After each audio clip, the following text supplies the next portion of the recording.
네, 오늘 보실 말씀은 디모데 후서 3장 15절부터 17절까지 말씀입니다. 성경 없으신 분들은 우리 화면을 보시면 되겠습니다. 디모데 후서 3장 15절부터 17절 우리 속절인데요, 한 목소리로 우리 같이 읽도록 하겠습니다. 시작. 또 어려서부터 성경을 알았나니 성경은 능히 너로 하여금 그리스도 예수 안에 있는 믿음으로 말미암아 구원에 이르는 지혜가 있게 하느니라. 모든 성경은 하나님의 감동으로 된 것으로 교훈과 책망과 바르게 함과 의로 교육하기에 유익하니 이는 하나님의 사람으로 온전하게 하며 갖추게 하려 함이라. 아멘. 온전한 믿음이란 제목으로 말씀을 나누겠습니다. 믿음 시리즈 마지막 시간인데요, 그동안 나누었던 말씀을 잠깐 좀 정리하고 계속해서 오늘 말씀 나눌 내용을 좀 이어가려고 합니다. 크게 두 가지였습니다.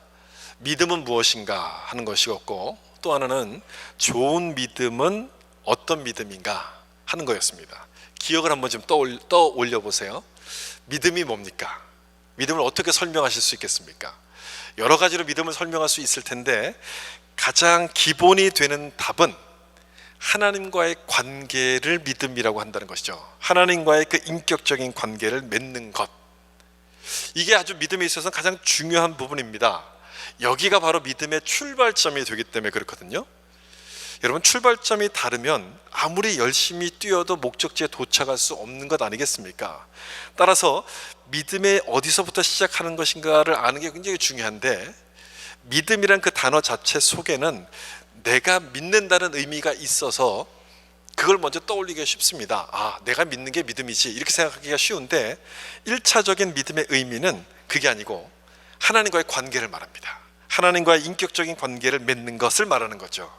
내가 하나님을 믿기 전에 은혜로 나를 부르셨어요. 은혜로 부르셨고 거기서부터 시작해서 내가 믿는 것으로 나가는, 믿는다는 책임으로 이어지게끔 하시는 거죠.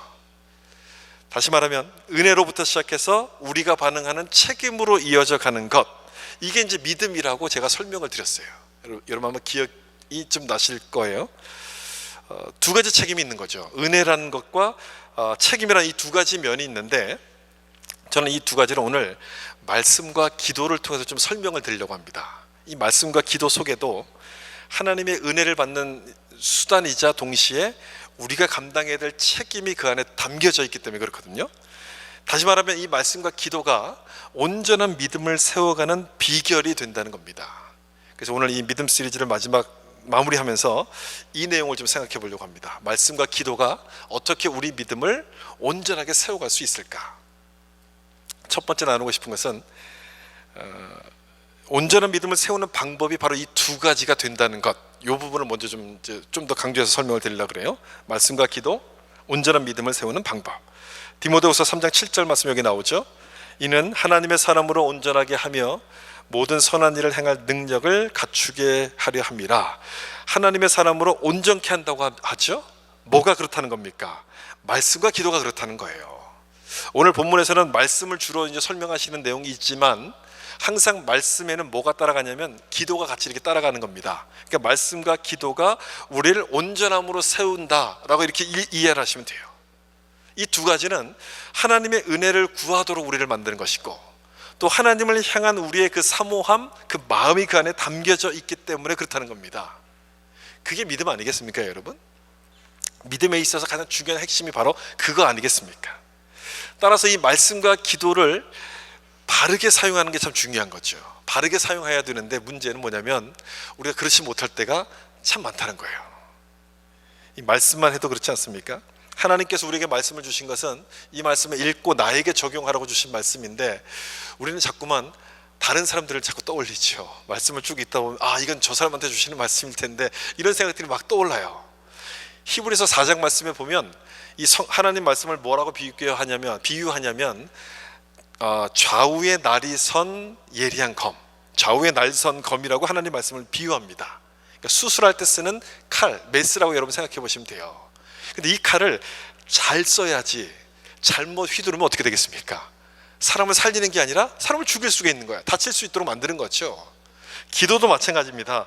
여러분, 기도가 뭡니까? 기도는 하나님과 대화하는 겁니다. 간단한 말하면 하나님과 대화하는 것인데, 이 대화라는 것은 일방적으로 말하는 게 아니라 서로 이렇게 이야기를 주고받는 게 대화예요. 그런데 내가 하고 싶은 얘기만 다 쏟아놓고 끝내버린다면 기도를 제대로 하는 게 아니에요. 기도를 잘못 이해하고 있는 것이죠. 내 소원을 위한 만능 열쇠처럼 이 기도를 사용한다면 우리의 믿음이 온전해질 수가 없는 겁니다. 이 말씀과 기도는 그래서 이 제대로 아는 게 참 중요한데, 믿음의 대상이신 하나님을 알라고 우리에게 주신 방법이면서 또 동시에 내 소원을 이루는 방법은 아니라는 부분이에요. 하나님을 알라고 우리에게 주신 방법이에요. 여러분, 이게 분명치 않으면 우리가 하는 기도는 주문이 될 거고요, 우리가 읽는 말씀은 부적이 될 수 있습니다. 내가 좋아하는 말씀만 이렇게 딱 잘라놓고 그 말씀 딱 붙여놓고 하나님 이 말씀대로 되게 해주세요, 그렇게 기도한다면, 여러분 지금 기도의 내용이 좀 이상하지 않습니까? 뭔가 좀 하긴 하는데 이상한 것 같지 않습니까? 우리가 이런 식으로 기도와 말씀을 사용한다면 그냥 세상 종교와 다를 바가 뭐가 있겠습니까? 다를 바가 하나도 없어요. 제가 여러 번 설명을 드렸는데 기독교 신앙의 특징이 어디 있다고 말씀드렸습니까? 세상 종교와 다른 특징, 다른 점, 우리는 초월이 아닌 무엇을 기초를 두고 있다고 말씀드렸어요? 계시 아닙니까? 계시. 초월이 아닌 계시를 믿는 사람들입니다. 이걸 여러분 절대 잊으시면 안 돼요. 계시라는 것은 우리가 알지 못하는 것을 하나님께서 우리한테 보여주셨다는 뜻이거든요. 하나님이 우리를 이렇게 찾아오셨다는 뜻입니다. 따라서 기독교에서 강조하는 것은 기적, 초월보다 하나님과의 관계를 강조합니다.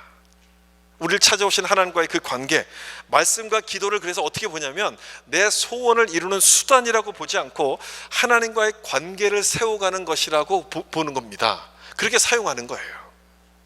근데 이걸 잊어버리면 하나님을 세상 종교의 신과 똑같이 생각하는 거죠. 나의 소원을 들어주시는 분, 이렇게 생각하는 거예요. 내 필요를 채워주시는 분.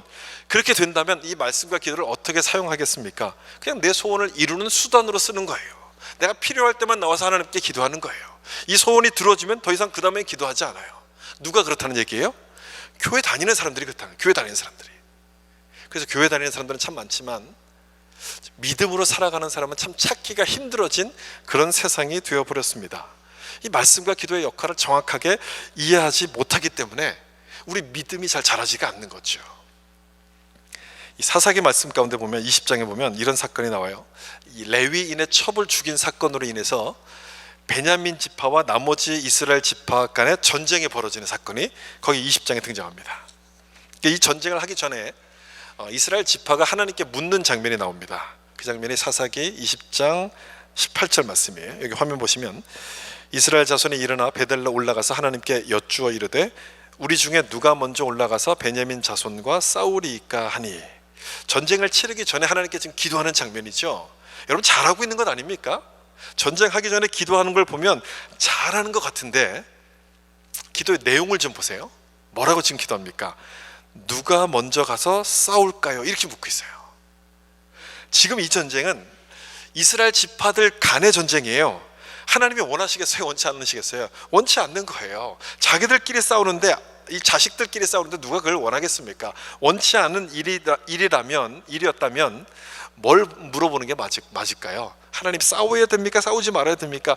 이걸 물어봐야 되는 게 맞는 것 아닙니까? 그런데 지금 뭘 묻고 있냐면 누가 앞장서서 싸울까요?를 지금 묻고 있는 거예요. 이미 싸우기로 다 결정을 해놓고 하나님 여기 결제 도장만 여기 딱 찍으세요. 지금 이렇게 얘기하는 것과 똑같아요. 내 소원을 이루기 위해서 하나님을 지금 이용하고 있는 거예요. 이들이 처음 교회 나온 사람이라면 이해라도 할 수 있겠죠. 초신자라면 그럴 수 있다고 이해라도 하겠지만 이 사람들은 하나님께 택함을 받았던 선민이었습니다. 스스로 선민이라고 자랑하던 사람들이었습니다. 그런데도 말씀과 기도를 부적처럼 사용합니다. 자기가 필요한 것을 들어주는 주문처럼 사용해요. 그 이유가 뭘까? 하나님의 백성이었던 이스라엘마저 왜 이런 실수를 범하는 것일까? 여러분 이 말씀에 그 해답이 나와요. 힌트가 나와요. 사사기 21장 25절이에요. 같이 한번 읽어보겠습니다. 그때 이스라엘의 왕이 없으므로 옳은 대로 행하였더라. 아멘. 자기 소견에 옳은 대로 행하였더라. 하나님 중심으로 살지 않았고 자기 중심으로 살았다는 얘기예요. 그래서 그랬다는 거예요. 자기 중심으로 살았기 때문에, 나 중심으로 살았으니 하나님보다 내 소원이 더 중요한 것 아닙니까? 하나님이 우리에게 주신 그 믿음을 그 소원을 이루는 방법으로 그냥 사용하는 겁니다. 믿음이 온전해질 수 있겠습니까? 이런 모습이라면 아무리 열심히 교회를 다닌다 할지라도 온전해질 수가 없는 거예요. 만약 온전해진다면 그게 더 이상한 거죠. 잘못된 거겠죠. 그래서 말씀과 기도의 역할을 여러분 바로 하시는 게 참 중요해요. 오늘 이제 이 말씀을 나누게 됐으니까 다시 한번 좀 정리하고 가시는 게 좋아요. 이 말씀과 기도는 나의 소원을 이루라고 주신 방법이 아니라 하나님의 뜻을 알고 순종하라고 주셨다는 겁니다. 이 부분을 좀 정확하게 정리하고 좀 갔으면 좋겠어요. 내 소원을 이루는 방법이 아니라 누구의 뜻이요? 하나님의 뜻을 알고 순종하도록 우리에게 주신 방법이라는 거예요. 여기서부터 온전한 믿음이 시작이 되는 거예요. 말씀과 기도를 통해서 나를 인도하실 것을 믿고 순종하게 될 때 우리의 믿음이 온전해지기 시작하는 겁니다. 오늘 본문을 읽었던 디모데후서 3장 15절 말씀 보시면 여기 말씀의 역할이 여기 나오죠. 성경은 능히 너로 하여금 그리스도 예수 안에 있는 믿음으로 말미암아 무엇에 이르는 지혜가 있게 합니까? 구원에 이르는 지혜가 있게 해요. 성경을 읽으면 예수님이 누군지를 알게 하시고 또 예수님을 믿도록 우리를 가르쳐 주신다는 말씀입니다. 우리를 그렇게 인도해 가신다는 거죠. 그리고 그것뿐이 아니라 그 다음 16절을 보시면 교훈과 책망과 바르게 함과 의로 교육해서, 그 다음 17절 우리 같이 읽겠습니다. 이는 하나님의 사람으로 온전하게 하며 모든 선한 일을 행할 능력을 갖추게 하려 함이라. 아멘. 이렇게 우리를 만들어 가신다는 거예요. 온전하게 하며 무엇을 통해서 온전하게 합니까? 하나님 말씀을 통해서 이렇게 한다는 거예요. 말씀으로. 이것이 우리에게 말씀을 주신 이유예요. 목적이에요. 내 뜻을 이루라고 주신 것이 아니라 하나님의 뜻을 위해서 우리 가운데 이렇게 주셨다는 거예요. 말씀을 통해서 하나님의 뜻이 뭔가를 보고 그 길을 따라가게 될 때 우리의 믿음이 온전하게 성숙해진다는 겁니다. 여러분, 온전해진다는 게 하루아침에 되는 거겠습니까? 어느 날 갑자기 성령의 충만을 받고 은혜를 받으면 내 믿음이 갑자기 온전해지는 겁니까? 그렇지가 않아요.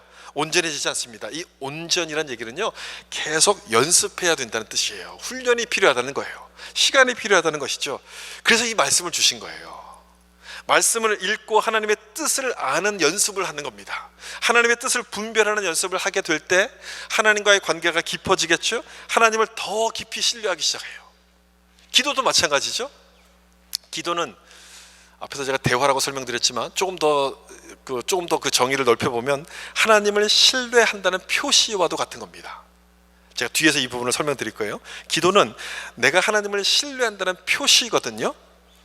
그래서 나의 부족함을 채울 수 있는 분은 하나님밖에 없다는 것을 신뢰하기 때문에 기도를 하는 겁니다. 그래서 신뢰가 없는 사람은 기도를 안 하죠. 그렇기 때문에 이 두 가지, 말씀과 기도는 우리의 믿음을 온전하게 세워주는 방법이 된다는 거예요. 그래서 이 두 가지를 우리가 잘 기억해야 돼. 말씀과 기도, 내 믿음을 세워주는 거구나. 하나님을 가까이 하도록 만들고 하나님을 신뢰하도록 해서 우리 믿음을 온전하게 세워가는 겁니다.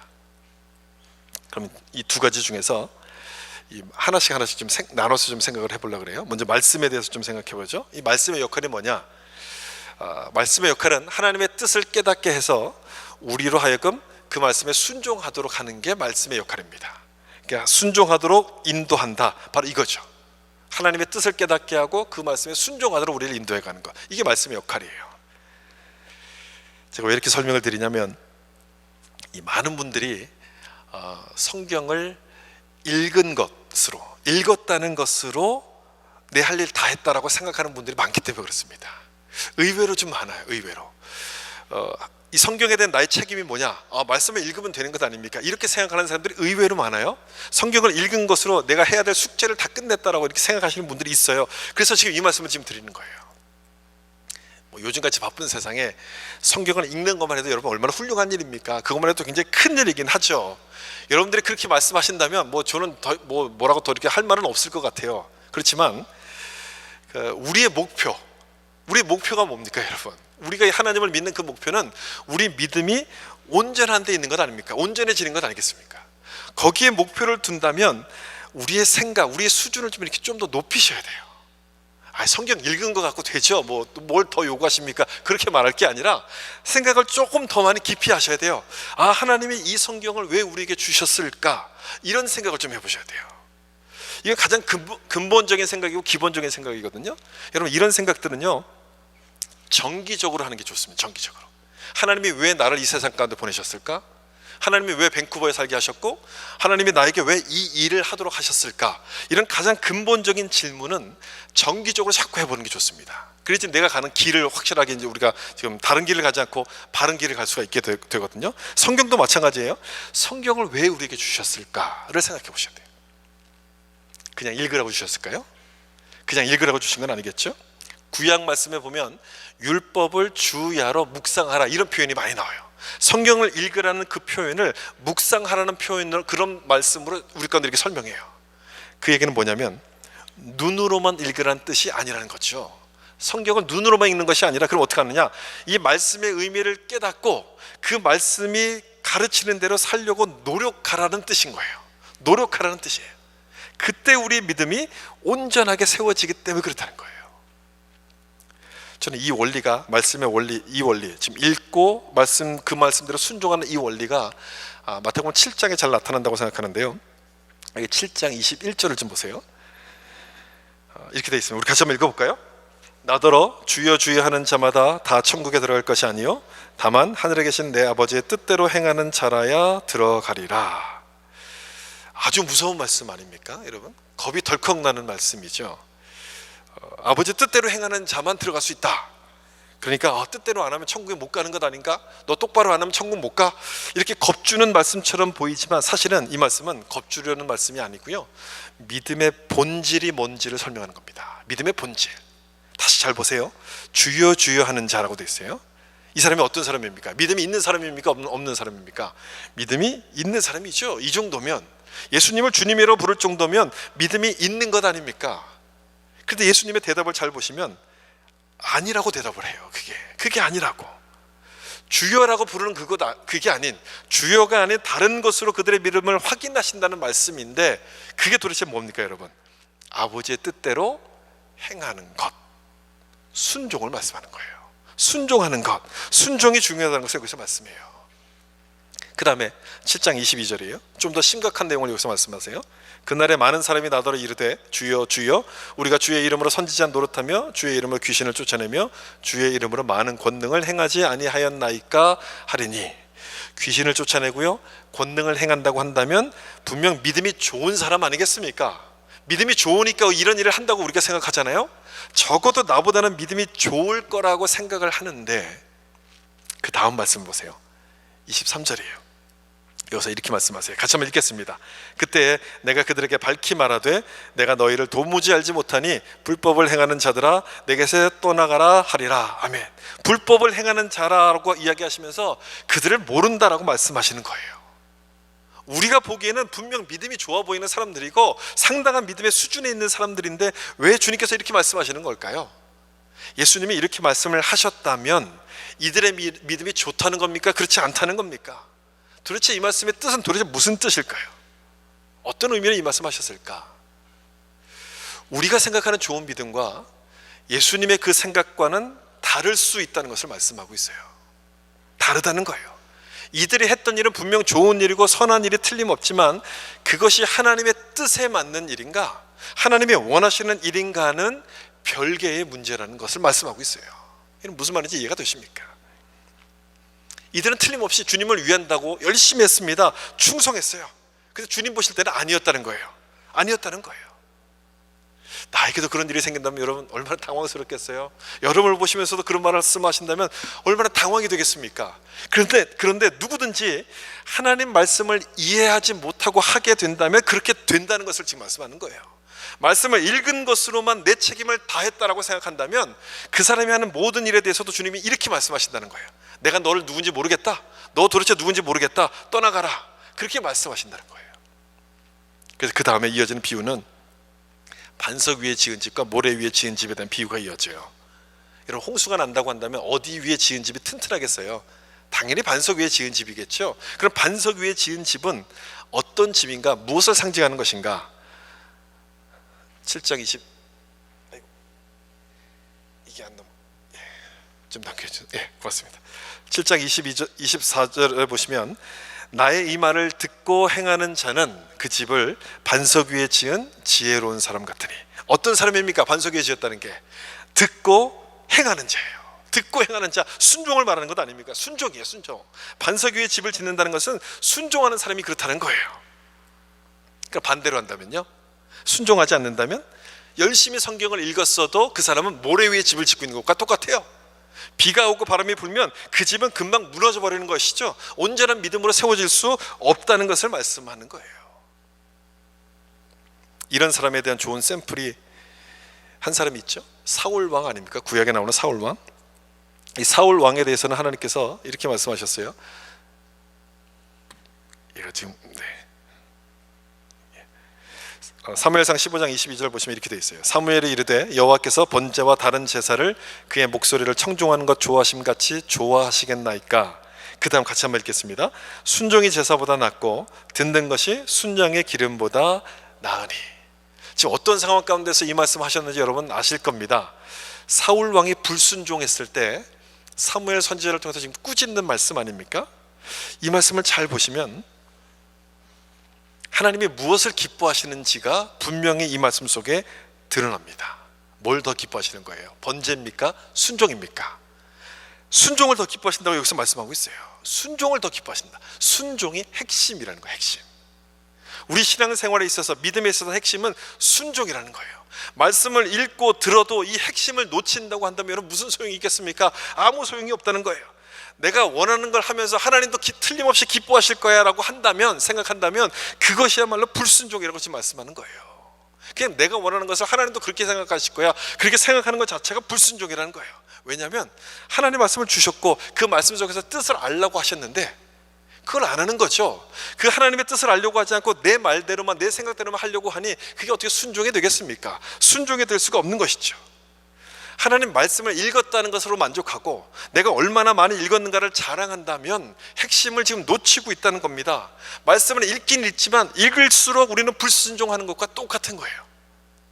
읽은 것만큼 우리는 불순종을 더 많이 하는 것과 똑같은 거예요. 그래서 그 다음에 불순종에 관한 말씀들을 보면요, 사무엘상 15장 23절에 여기 보시면 이렇게 돼 있어요. 이는 거역하는 것은 점치는 죄와 같고 완고한 것은 사신 우상에게 절하는 죄와 같음이라. 불순종이 지금 이렇다는 거예요. 뭐와 같은가? 점치는 죄, 우상 숭배하는 것과 똑같다는 거예요. 이 말을 지금 우리가 생각하고 있는 이 말씀에 비춰본다면, 성경을 읽어도 순종하지 않는다면 우상 숭배하는 것과 똑같다는 거예요. 내가 좋아하는 말씀만 딱 잘라놓고 그 말씀대로 이루어지길 원한다면 부적을 붙여놓고 있는 것과 똑같다는 그 말씀인 거예요. 점치는 죄, 우상 숭배, 여러분 그거가 똑같은 거죠. 아주 무서운 말씀 아닙니까? 아주 무섭게 말씀하세요. 왜 이렇게 무섭게 말씀하실까? 이 불순종이라는 것은 하나님이 아닌 나를 섬기는 것이고 하나님을 내 마음대로 조종하려는 것이기 때문에 하나님이 이렇게 무섭게 말씀하고 계신 거예요. 그러면서도 나는 성경을 읽었으니 하나님이 나에게 복을 주실 거야 라고 우리가 생각한다는 겁니다. 오늘 예배를 드렸으니 하나님이 나에게 복 주실 거야 라고 생각한다는 거예요. 하나님은 뭐라고 지금 말씀하세요? 순종이 제사보다 낫다. 분명하게 말씀하시는데도 불구하고 그 핵심을 놓쳐버린 거예요. 핵심을 놓치니까 이렇게 되는 거예요. 그래서 여러분 말씀의 역할이 뭔지를 잘 아셔야 돼요. 하나님 말씀을 왜 읽으라고 우리에게 주셨는가를 여러분 생각해 보셔야 돼요. 왜 이 말씀을 읽어야 되는 것입니까? 하나님의 뜻을 알고 순종하기 위해서 이 말씀을 읽어야 돼요. 하나님께서 나를 말씀으로 인도하신다는 것을 믿기 때문에 우리가 성경을 보는 거예요. 말씀으로 인도하시는 것을 믿기 때문에 성경을 보는 거예요. 내 믿음이 이렇게 좋습니다, 이걸 자랑하는 것도 아니고요, 내가 성경을 이렇게 많이 읽었습니다, 이걸 자랑하기 위해서 읽는 것이 아니라 하나님의 뜻을 깨닫게 하시고 또 그 뜻대로 나를 인도하실 것을 믿기 때문에 성경을 읽게끔 되는 거죠. 여러분도 그렇게 성경을 읽고 계십니까? 순종하려는 마음 갖고 성경을 여러분 읽으세요? 아니면 숙제하는 마음처럼 성경을 읽으세요? 순종하려는 마음으로 읽을 때 우리 믿음이 자라요. 온전한 믿음으로 자라가야 돼요.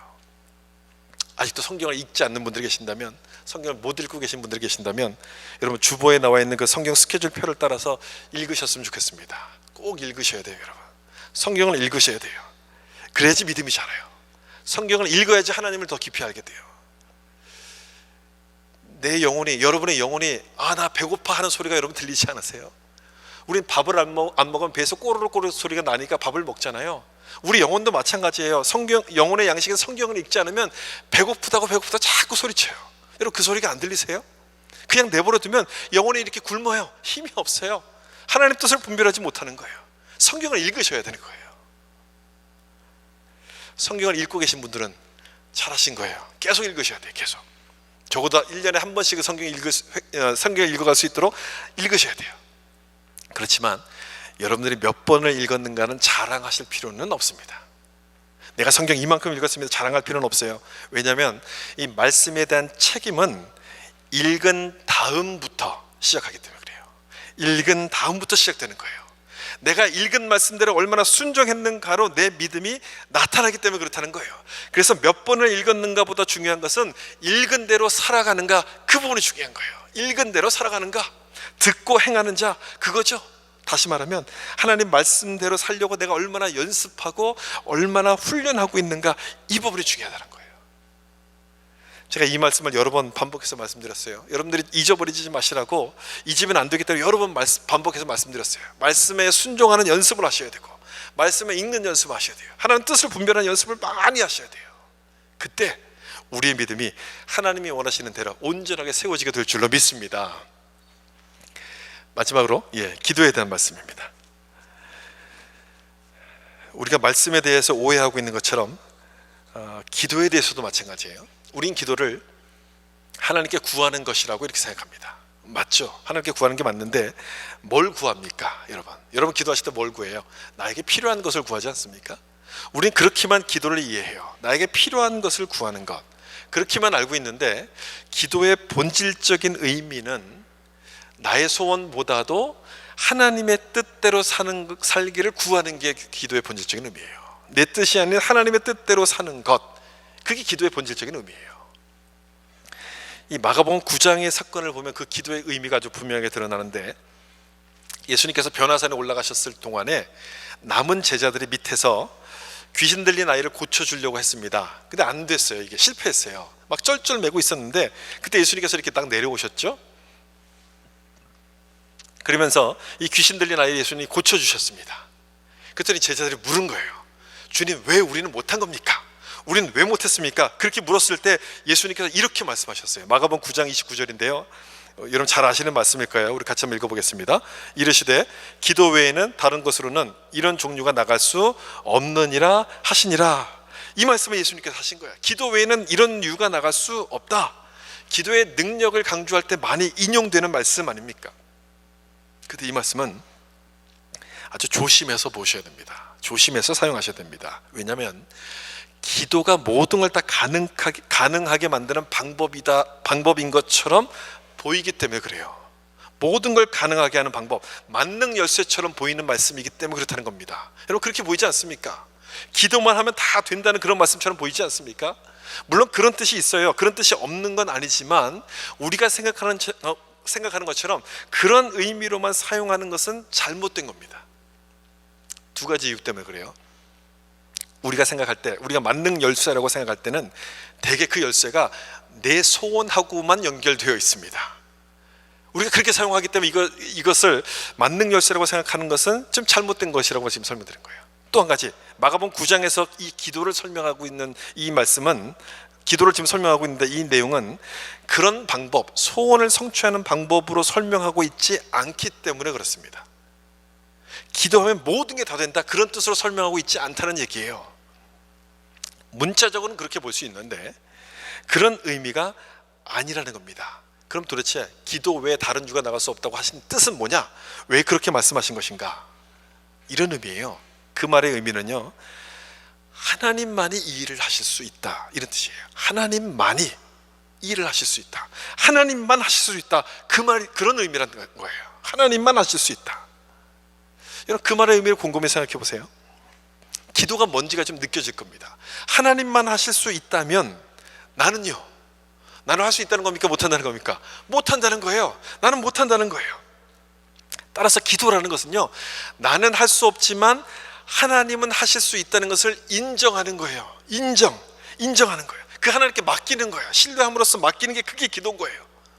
내 소원을 이루는 방법이 아니라 하나님을 전적으로 신뢰하겠다고 결단하는 것, 그게 기도인 거예요.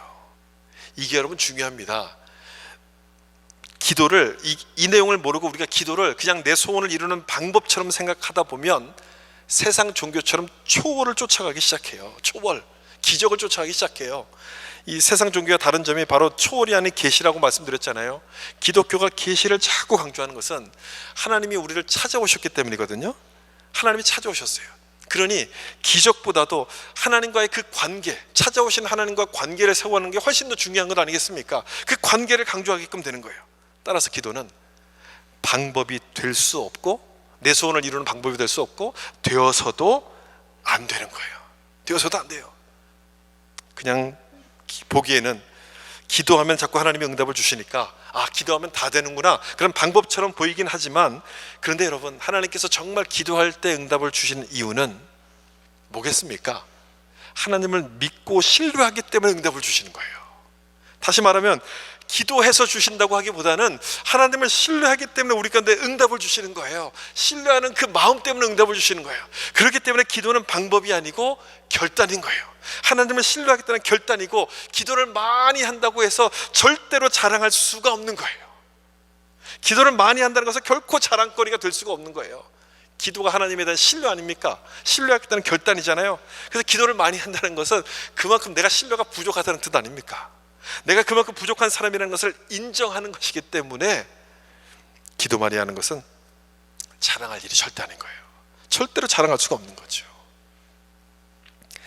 기도 중에서 가장 모범적인 기도는 아마 예수님이 가르쳐 주신 주기도문일 거예요. 한 장만 다음 장 넘겨주시면, 주기도문의 시작이 이렇게 되죠. 하늘에 계신 우리 아버지여, 이름이 거룩히 여김을 받으시오며 나라의 임하옵시며 뜻이 하늘에서 이룬 것 같이 땅에서도 이루어지이다. 우리가 주기도문을 암송을 하다 보니까 그 의미를 생각하지 못하고 지나갈 때가 참 많은데요, 이 앞부분에서는 하나님이 어떤 분인가를 설명하면서 드리는 기도입니다. 하나님이 어떤 분인가를 묵상하면서 드리는 기도예요. 어떤 분이라고 이야기합니까? 위대하시고 거룩하신 분. 하나님은 위대하시고 거룩하시고 얼마나 위대한가를 여기서 설명하고 있어요. 그 다음에 나온 세 줄 있죠? 세 줄 한번 우리 같이 한번 읽어볼까요? 오늘날 우리에게 일용할 양식을 주옵시고, 우리 죄를 사하여 주옵시고, 우리를 시험에 들게 하지 마옵시고. 여기서 뭐에 대한 기도입니까? 우리에 대한 기도예요. 우리란 말이 계속 반복되잖아요. 우리에 대한 기도. 근데 그 내용을 잘 보면 앞에 나오는 내용과는 정반대입니다. 하나님에 대한 기도는 하나님이 얼마나 위대하시고 거룩한가를 찬양하는데, 우리에 대한 기도를 보세요. 어떤 내용인가요?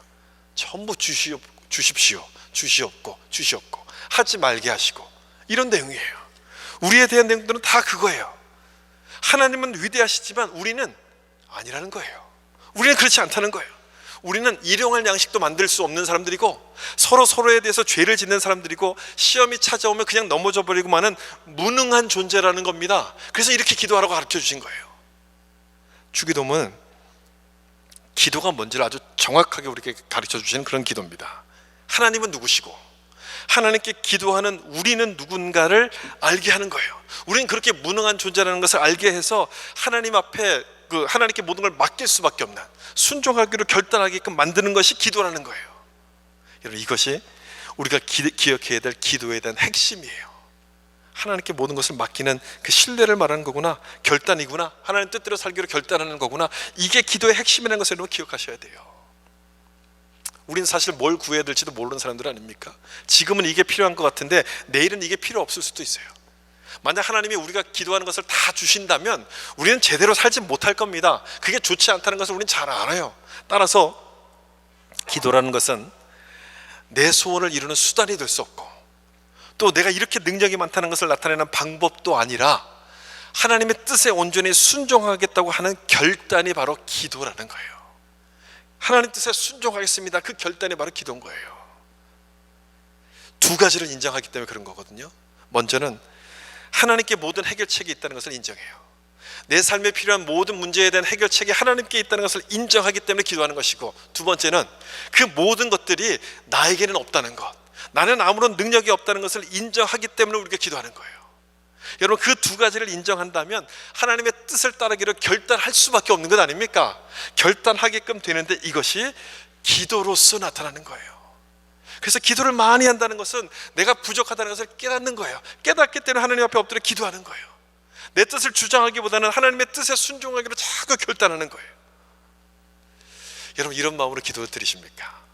여러분이 하는 기도가 이런 마음으로 드리는 기도인가요? 우리가 이렇게 기도한다면 어찌 우리 믿음이 좋아지지 않겠습니까? 온전해지지 않겠습니까? 우리 기도가 하나님 앞에 올려지는 순종하는 결단이 되어서 온전한 믿음으로 세워질 수 있기를 예수님의 이름으로 축복합니다.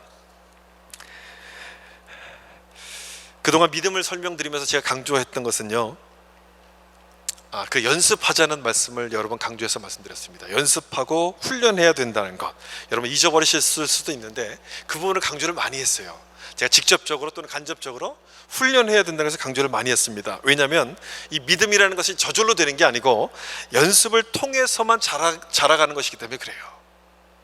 오늘 말씀드린 이 말씀과 기도 역시도 마찬가지 같은 뜻이에요. 말씀은 읽은 것으로 되지 않습니다. 워킹하지 않고요, 말씀대로 살려고 연습할 때 그 말씀의 능력이 나타나는 거예요.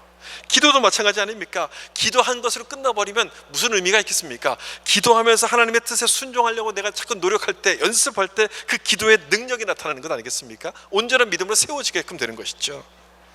그래서 제가 믿음 시리즈를 마무리하면서 마지막으로 좀 부탁드리고 싶은 것은 연습을 좀 많이 하시자는 거예요.